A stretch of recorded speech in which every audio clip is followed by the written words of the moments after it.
बिस्मिल्लाहिर्रहमानिर्रहीम। अस्सलाम वालेकुम नाजरीन। 100 में से 95% लोग मुनाफ़क़त से काम लेते हैं। वो जब भी दुआ मांगे कहेंगे, या अल्लाह मरते वक़्त हमारा ईमान सलामत रखना। भाई ऐसा क्यों? क्या ज़िंदगी में हमको ईमान सलामत नहीं चाहिए?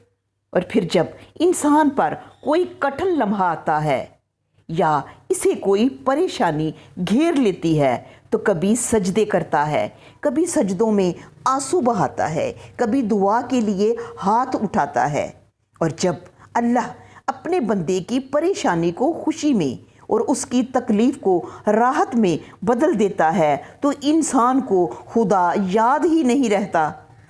यही बात अल्लाह ताला कुरान पाक की सूरह यूनुस की आयत नंबर 11 में इरशाद फरमाते हैं कि जब इंसान को तकलीफ़ पहुंचती है तो लेटा और बैठा और खड़ा हर हाल में हमें पुकारता है, और जब हम उसकी तकलीफ़ को उससे दूर कर देते हैं तो ऐसे बेलिहाज हो जाता है और इस तरह गुज़र जाता है गोया किसी तकलीफ़ पहुंचने पर हमें उसने कभी पुकारा ही ना था।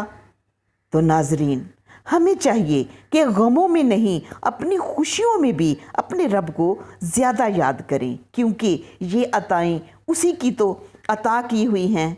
खुश रहें और रब्बे कायनात आपको अर्श और फर्श दोनों जहान की खुशियाँ नसीब करे।